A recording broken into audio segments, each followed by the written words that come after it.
nome é Lívia, meu nome é este. Eu tenho 18 anos, estou no terceiro colegial, último de ano, graças a Deus. Oi, meu nome é Ana Vitória, eu tenho 18 anos e eu sou surda.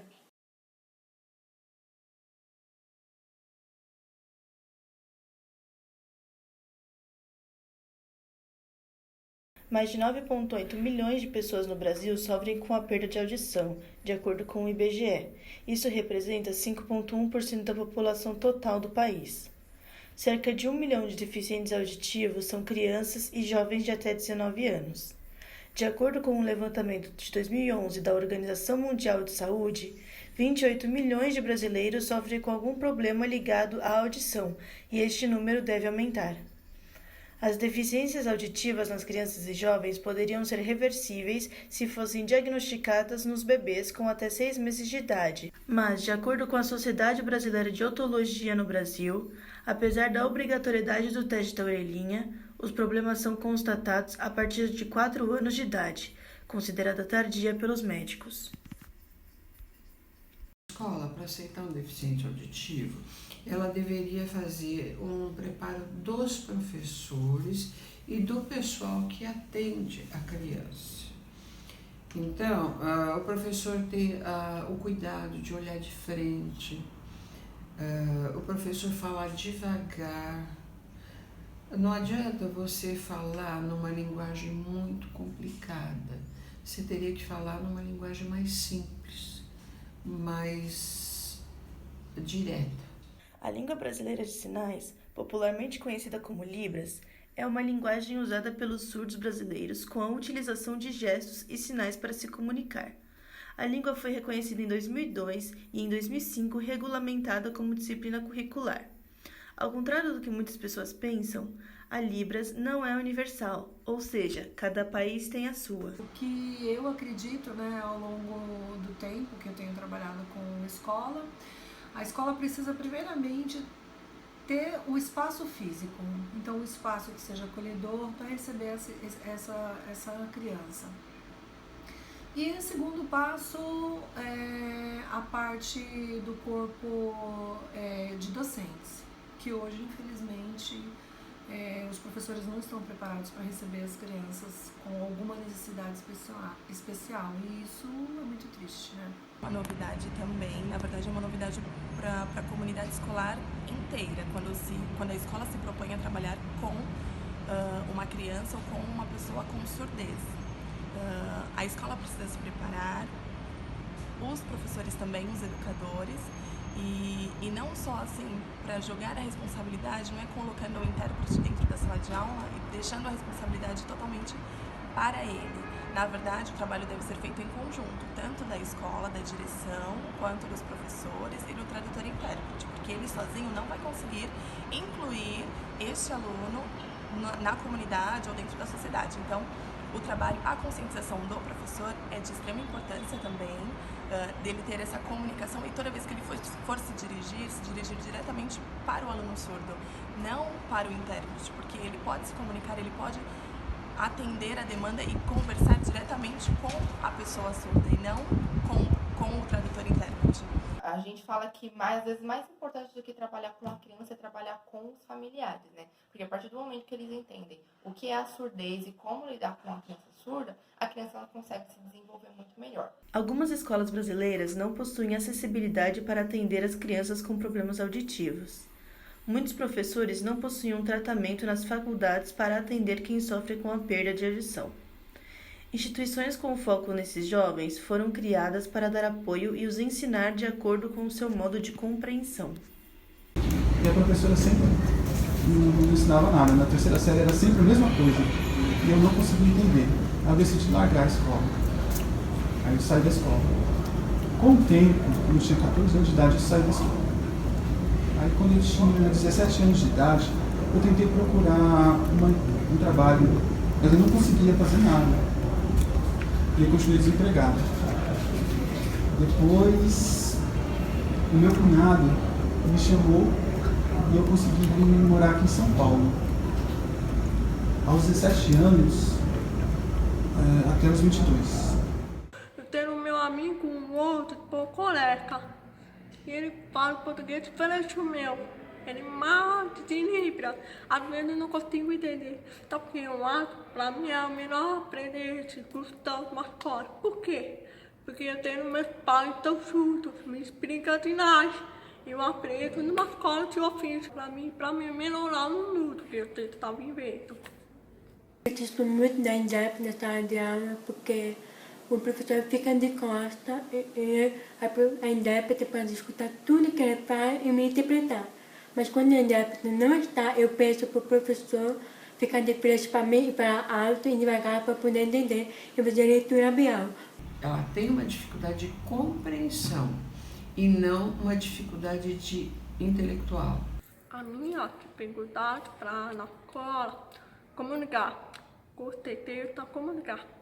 Porque em Libras, português não é igual, é totalmente diferente. E a poder eu aprendo meu português. Eu tento esforçar por causa de você. Eu complico um pouco o português. E também os professores, redação, o principal, redação. A minha nota está péssima.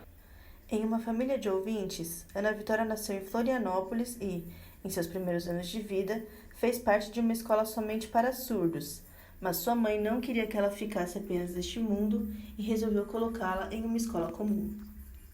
Então, no radial ela foi super bem, porque já era mesmo o mesmo método do Sul, com o intérprete. Tinha o apoio de uma pessoa surda também, a Ana Lídia, que ela dava apoio. E teve amigos surdos, teve da sala dela, teve mais velhos e ela foi até o final do ano certinho. A gente sempre lutou pela inclusão, a gente conheceu pessoas que realmente não usam Libras, que falam, mas na Vitória a gente viu que a própria fono começou a fazer uns sinaizinhos, passarinho, as cores, e falou, olha, eu vou ter que ensinar as cores em Libras, e a gente viu que ela deu um salto tremendo, e é isso que ela tinha que fazer, Libras e falar. Hoje ela fala e faz Libras. Então os pais ainda trabalham muito no processo de negação, e não conseguem aceitar, mas isso é normal, e essa fase passa também.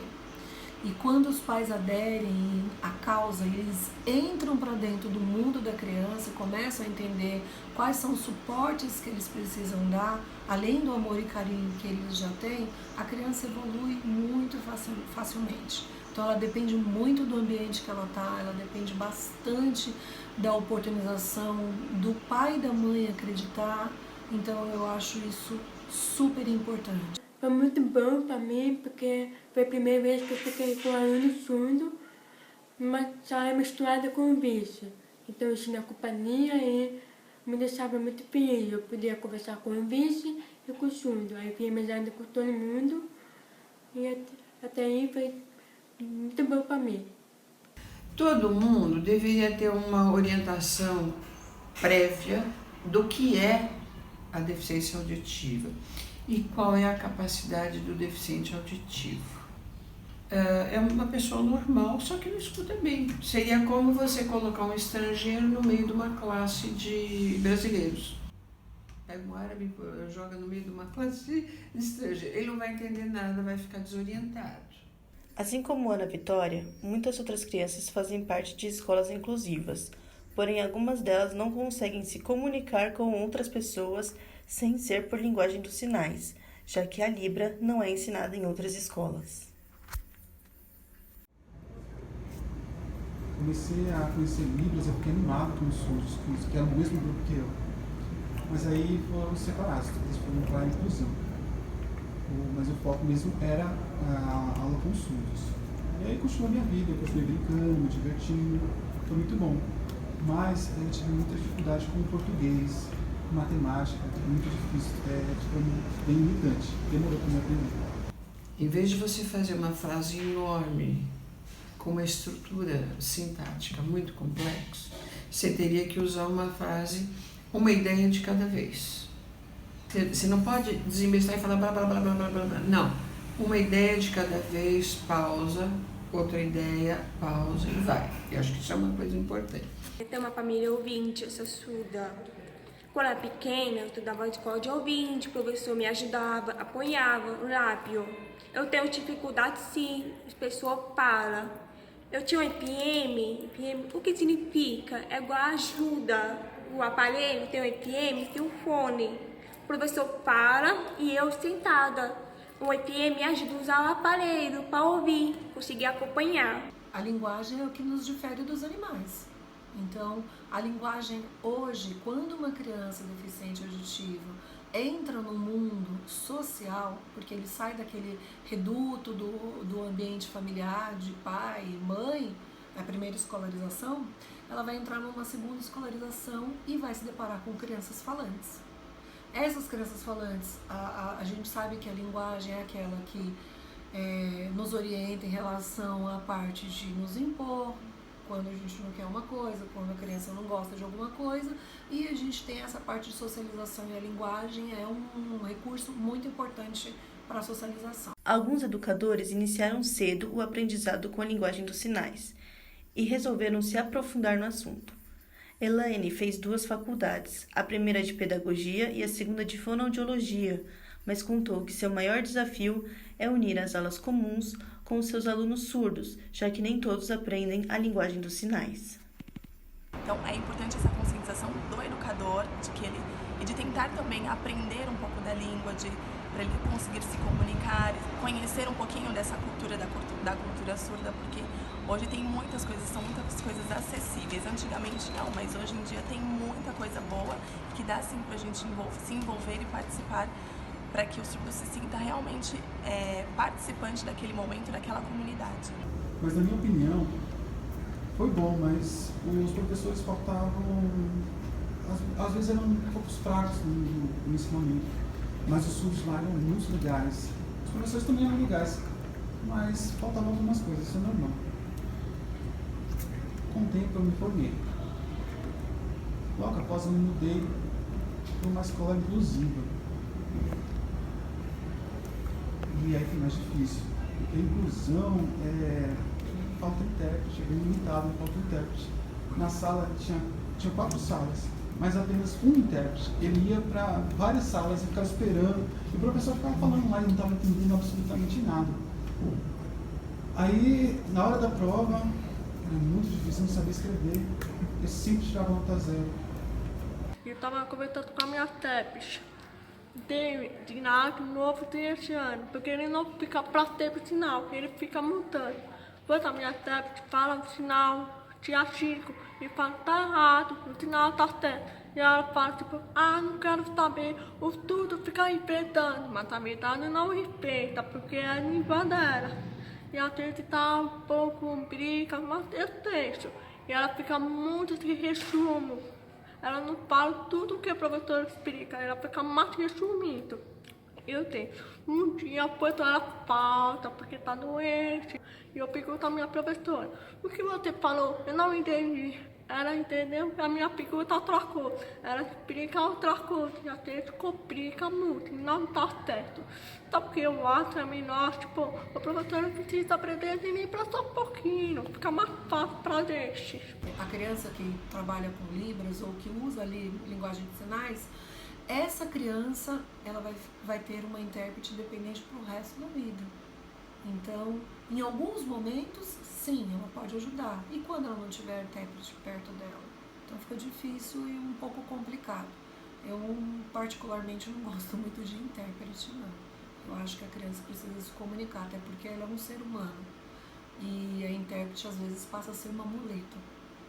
O implante coclear é um dispositivo médico eletrônico para pessoas com perda auditiva de grau severo a profundo. Ele funciona transformando sons em estímulos elétricos que são enviados diretamente ao nervo auditivo.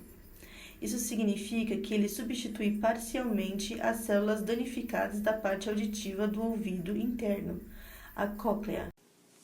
Bom, eu uso 2 implantes, né? O primeiro, eu tinha 12 anos, então foi uma oportunidade que surgiu, porque o aparelho convencional para mim não me ajudou. Então, meus pais, era uma situação nova aqui no Brasil, né? Mas era a única oportunidade que eu tinha de tentar voltar a ouvir. Então, foi algo de escolha dos meus pais. Na segunda, eu já tinha 20 28 anos. E foi uma ideia minha, porque o aparelho antigo para mim já não estava mais suportando a minha necessidade. Assim, meus pais, minha família, de forma geral, assim, nunca me fizeram me sentir deficiente auditivo. Uma pessoa com deficiência. Eu me sentia, eu tinha uma certa dificuldade, mas assim, não me sentia diferente do resto dos meus irmãos.